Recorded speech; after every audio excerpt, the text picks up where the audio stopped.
Hi, this is Amanda from Greenbrier Music. This is the Mapex Saturn kit and it has this gorgeous transparent walnut finish. It's absolutely a work of art. It has a modern design and a tight controlled sound that everyone will love. Here's Steven to show you how it sounds.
This is Stephen Whitesides playing on a Mapex Saturn kit. It's a great maple and walnut blend. What's really cool about this kit is the fact that the drums have a nice long sustain, but they have a really full-bodied low-end sound. That's because of the walnut involved in the shell the maple brings in the warmth.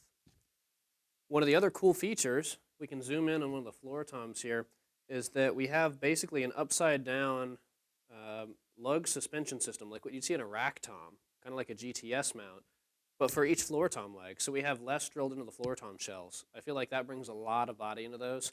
I don't feel the drop off, the thuddiness out of the floor toms you usually get compared to suspended rack toms.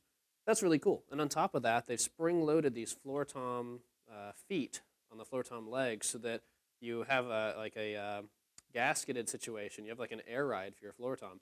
I think that's a really cool feature.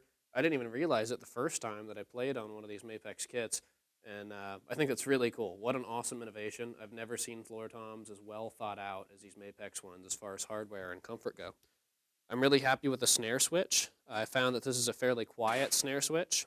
Not completely silent like a Gretsch Lightning throw-off, but who needs that when you're dealing with a kit for hip-hop, gospel, rock, something where you're either playing really tight pocket work or you're playing really aggressive rock and roll where you want that full sound. The last thing you're going to worry about is a little bit of snare noise when you've got guitar distortion being thrown around all over the place, or you've got a lot of excited individuals ad-libbing and improvising with you up on stage. So as for the rest of the kit I'm playing, I'm using a mix of some Zildjian and Meinl cymbals, this wacky Gone Bops doohickey that I'll talk more about in a subsequent video, some LP jam blocks, and having a great time using this Gibraltar hardware setup, one of our custom Greenbrier only stealth racks with a legless hi-hat stand attached to the normal stealth rack setup.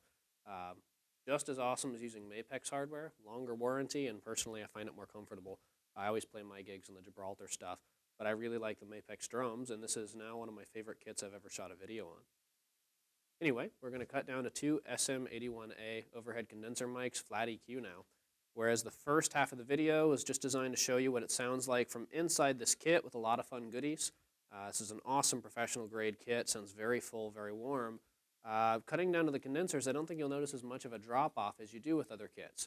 Condensers only should show you what it sounds like from outside the kit if you were standing here in the room with me. The other drum sets that are inferior quality, typically you're going to hear a major difference. I don't think this one's going to sound too different. Neither did the Black Panther Blaster that I just shot a video on the other day. I was listening to it, Pure Audio turned on my home theater, and I was really impressed that I hardly noticed a difference except for the kick, just not having as much low end when we were running only the condenser mic. So that tells me the kit must sound just as full-bodied from 20 feet away outside the kit as it does sitting behind it. That's quite an amazing thing you only see on the really high-end stuff like this. So I'll play a little more. Really pay attention to the toms and how they sing, and how you can work in a lot of accessories with a top-end kit like this, have a lot of fun, and create a lot of new sounds. They say everything's been done under the sun, but I don't believe that on a drum set. I feel like I see someone else come up with something new every time I look on YouTube, and I feel like I stumble across stuff every time I sit behind a kit here.